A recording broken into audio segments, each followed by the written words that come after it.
दूसरा कुरिन्थिया 11 उसकी 24 और 25 आयत में लिखा है, 5 बार मैंने यहूदियों के हाथ से 39 कोड़े खाए, 3 बार मैंने बैंतें खाई, 1 बार मुझ पर पथराव किया गया, 3 बार जहाज जिस पर मैं चढ़ा था टूट गए, 1 दिन रात मैंने समुद्र में काटा।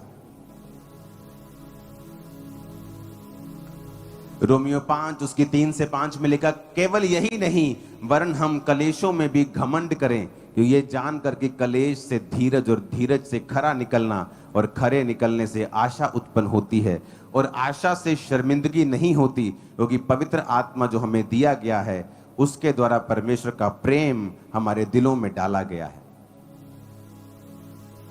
गलातिया 6 उसकी 17 आयत में लिखा है, आगे से कोई मुझे दुख ना दे, क्योंकि मैं यीशु के दागों को अपनी देह में लिए फिरता हूं। दूसरा कुरिन्थिया 4 उसकी 17 आयत में लिखा है, क्योंकि हमारा पल भर का हल्का सा कलेश हमारे लिए बहुत ही महत्वपूर्ण और अनंत महिमा उत्पन्न करता जाता है। सब बोलो आमीन। ये परमेश्वर का दास जो पौलुस है वो कह रहा है, वो अपनी सफरिंग्स के बारे में बता रहा है कि किस तरह से उसको परमेश्वर के नाम के कारण जो सफरिंग्स थी, जो कोड़े उसने खाए, जो लोगों ने उसे पथराव किया, उसने कहा वो सफरिंग्स नहीं है बल्कि वो परमेश्वर में एक मेडल है।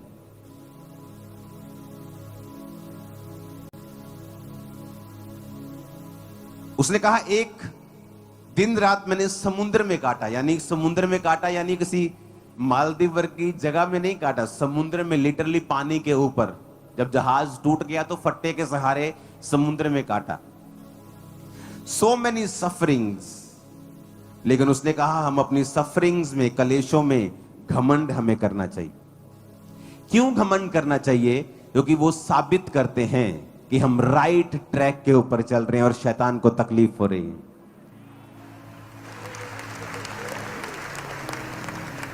इसलिए वो लोगों का इस्तेमाल करता है। और आपको यह मालूम होना चाहिए कलीसिया को कि लोग आपके दुश्मन नहीं है, जो आपके खिलाफ है वो आपका दुश्मन नहीं है।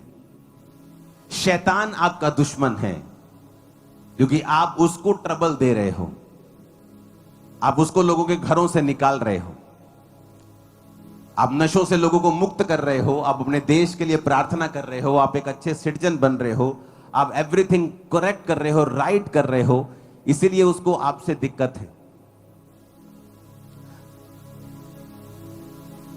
उसने क्यों कहा कि मैं यीशु के दागों को अपनी देह में लिए फिरता हूं? पौलुस के कहने का मतलब यह था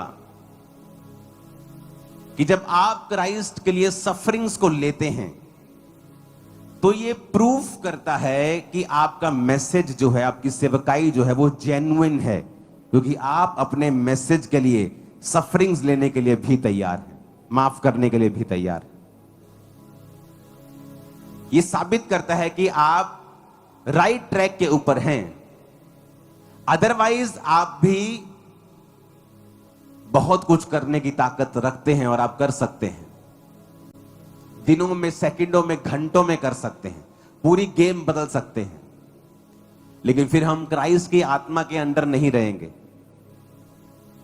फिर हम कोई और आत्मा के नीचे चले जाएंगे जो परमेश्वर की ओर से नहीं है। कहलवाएंगे मसीही, पर हम फिर वो आत्मा के नीचे नहीं होंगे जो परमेश्वर ने हमें दिया है। हालेलुया। तो उसने कहा कि ये तुम्हारी जेन्युइननेस साबित करता है कि तुम जो मैसेज लोगों को दे रहे हो, उस मैसेज के कारण, उस गॉस्पेल के कारण तुम सफरिंग्स लेने के लिए भी तैयार हो और ले रहे हो। ये तुम्हारी जेन्युइननेस, तुम्हारी कॉलिंग की जेन्युइननेस को साबित करता है कि तुम 100% तुम असली वाले क्रिश्चियन हो। हालेलुया। जब थर्सडे में यहां पे आया तो परमेश्वर ने मुझसे कहा कि वो जो पुतले तुम्हारे जलाए गए वो तुम्हारे लिए गोल्ड मेडल है। तो जैसे हम डॉक्टर के पास जाते हैं ना, तो कई डॉक्टर्स के बाहर पट्टी पे लिखा होता है गोल्ड मेडलिस्ट, तो आपका पास्टर अब गोल्ड मेडलिस्ट बन गया है। तो डॉक्टर के बाहर स्पेशल लिखा होता है कि ये डॉक्टर तो है लेकिन ये स्पेशल वाला है जी, ये गोल्ड मेडलिस्ट है, ये ब्रेन का गोल्ड मेडल मिला है इसको। तो ये चर्च अब गोल्ड मेडलिस्ट बन गई है जब से ये विरोध हुआ है।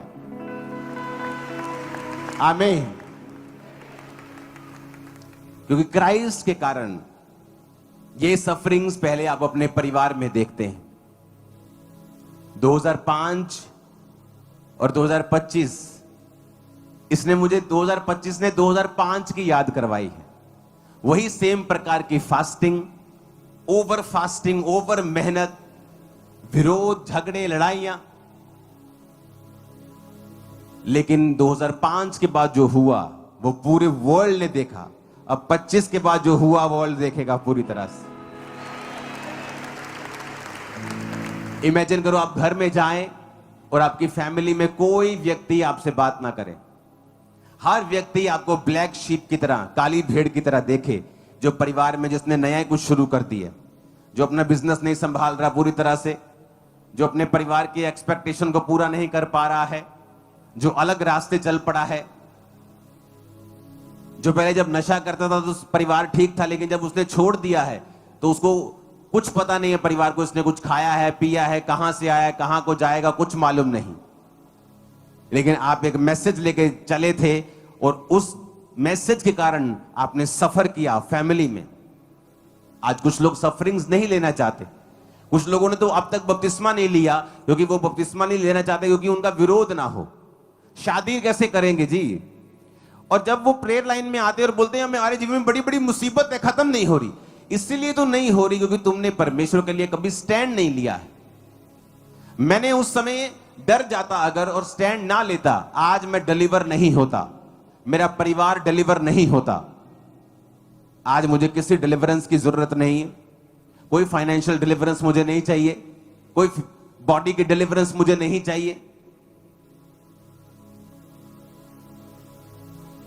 क्योंकि उस समय मैंने स्टैंड लिया, परमेश्वर के वचन पे मैं खड़ा रहा, विरोधियों को श्रापित नहीं किया और परमेश्वर मेरी लड़ाई लड़ता रहा। आप लोग बड़े हैरान होते, आप क्यों कार्रवाई नहीं करना चाहते हैं? क्योंकि मैंने हमेशा परमेश्वर को कार्रवाई करते हुए देखा है अपनी लाइफ में। मुझे 20 साल का एक्सपीरियंस है। मैंने देखा है कि जब आप कार्रवाई करेंगे वो थोड़े दिनों की होगी, जब परमेश्वर कार्रवाई करेगा वो लाइफ टाइम की मारेगा, एक सख्त लाइफ टाइम की। और जब परमेश्वर कार्रवाई करता है आपको देखने में मजा आता है कि ये कार्रवाई परमेश्वर ने की है। हालेलुया। हमारी ये प्रार्थना है सब लोगों की कि कोई नाश ना हो, विरोधी भी नाश ना हो, उसे भी मन फिराने का अवसर मिले, वो भी परमेश्वर के सुसमाचार को समझ सके कि प्रभु यीशु मसीह धर्म बदलने नहीं आए, ये गोरों का परमेश्वर नहीं है, वो इजराइल में पैदा हुआ। इजराइल गोरों का देश नहीं है, वो एशिया में है, वहां गोरे नहीं हैं। वो मारा गया, वो गाड़ा गया, उसने अपने लहू को बहाया। कहते मुझे पाप माफ करवाने की क्या, मैं कौन सा पापी हूं? वचन कहता है आदम और हवा के ब्लड में था वो पाप और सारी सृष्टि उनसे पैदा हुई है। बुरा पेड़ बुरा फल लेके आता है। जब उन्होंने पाप किया, उस ब्लड से वो पाप पूरे दुनिया में गया और इंसान ने अपनी वो पोजीशंस गवा दी जो आदम और हवा को परमेश्वर ने दी थी। और क्राइस्ट जीसस वही पोजीशन हमें देने के लिए वापस आए। आज जो व्यक्ति परमेश्वर को कबूल करता है उसका धर्म नहीं परिवर्तित होता, उसकी स्पिरिचुअल पोजीशन चेंज हो जाती है, वो उसी पोजीशन में चला जाता है जो आदम और हवा की थी। आमीन। और यही मैसेज आपको देना है, ये आपके लिए एक टेस्टिमनी है। परमेश्वर के वर्ड में पावर है। उसका एक एक वचन जब आप बाइबल में पढ़ेंगे उसको आप इग्नोर नहीं कर सकते। उसके वर्ड में जो कुछ भी उसने लिखा है, कि अगर उसने लिखा है कि तुम्हारा पल भर का हल्का सा क्लेश महत्वपूर्ण और अनंत महिमा उत्पन्न करता जाता है। आप जो स्वर्ग में जाएंगे आपको याद रखा जाएगा आपके सैक्रिफाइसेस से कि आपने मसीह के लिए क्या सहा है। आपके पास क्या है, इस चीज के लिए नहीं, आपने क्या सहा है, परमेश्वर के लिए आपने क्या करा है। आमीन।